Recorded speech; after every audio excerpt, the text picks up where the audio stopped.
wondered how one of the oldest civilizations on earth, ancient Egypt, built something so vast, so mystical, and so enduring? It still leaves us in awe today.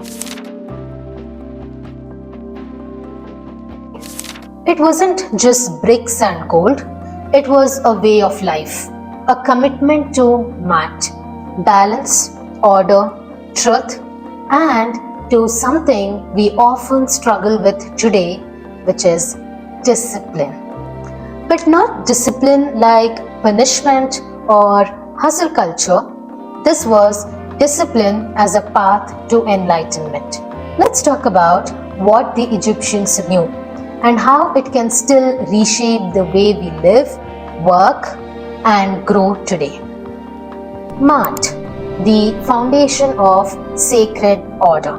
Let's start with a word you may have heard, that's Mat. Mat wasn't just a goddess. She was the principle of truth, balance, cosmic law. Everything in ancient Egypt, from how the stars were read to how bread was baked, was designed to align with Mat, because they believed that when you lived in alignment, everything flowed. The pharaohs weren't judged just by their power. They were judged by how they upheld Mat. Did they keep balance? Did they act with justice? That was their legacy. Time to reflect. What in your life feels chaotic right now? What would it mean to bring even one thing into more balance today? Your routine, your relationships, your space.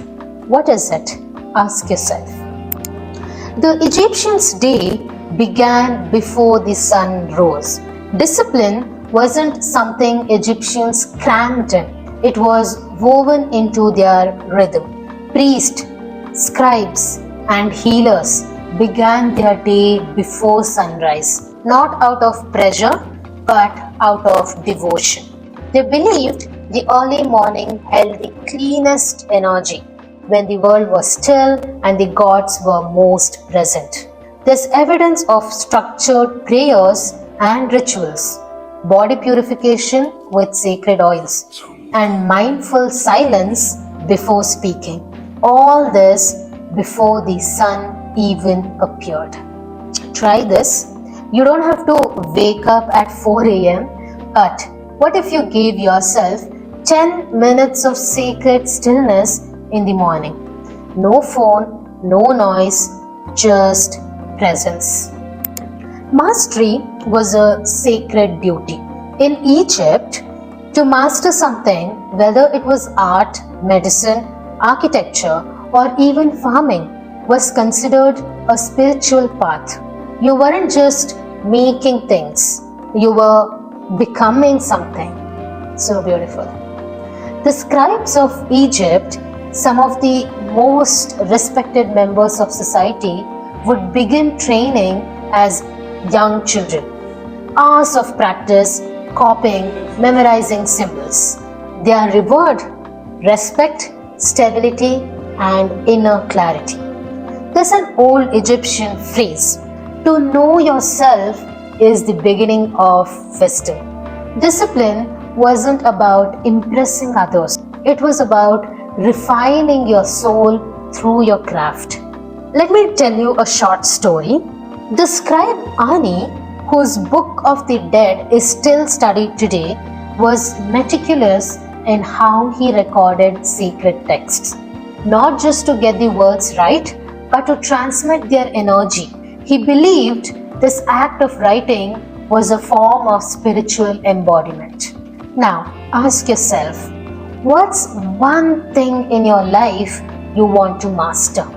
Not for the world, but for yourself. Stillness wasn't scared. Even in all their achievements, the Egyptians made space for stillness. Temples weren't places of loud rituals. They were quiet, intentional, sacred. You entered slowly, you prepared yourself, you listened. Stillness was seen as a doorway to insight, to clarity, to the divine. The high priest would sit in silent prayer for long hours before making offerings. This wasn't just about religious ritual, it was about emptying the mind so the soul could speak. Try this.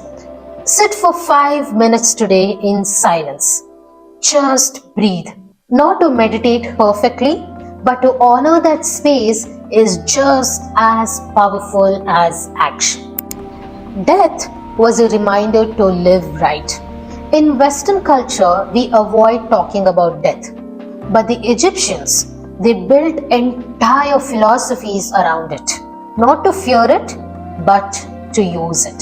The famous weighing of the heart ceremony taught that when you died, your heart would be placed on a scale against the feather of Mart. If it was heavy with regret, dishonesty, or imbalance, you didn't pass on peacefully. So they lived every day as if their heart was being weighed. Tomb walls show daily rituals of gratitude, ethical behavior, generosity, and simplicity. Even beauty and art were part of spiritual cleanliness. Ask yourself, what choices today would make your heart feel lighter tomorrow? Enlightenment was a daily practice, not a destination.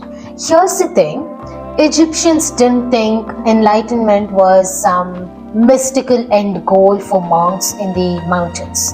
They believed enlightenment was how you lived each day. Brushing your hair with care, speaking with truth, honoring your parents, giving to the poor, respecting the river. Every act is sacred. Enlightenment wasn't a weekend retreat. It was the daily choice to live in truth. Try this. What's one small thing you can do today with more intention? Even if it's just how you stir your tea or coffee. Discipline as devotion. Here's what ancient Egypt teaches us. Discipline doesn't have to be cold. It can be beautiful. It's not about control, it's about harmony. It's not about doing more, it's about doing what matters with reverence. So, today, maybe start small. Wake up with intention. Create something slowly. Make a decision that brings more Mart into your life. Choose the path that leaves your heart light. That's not just productivity, that's enlightenment. Thank you.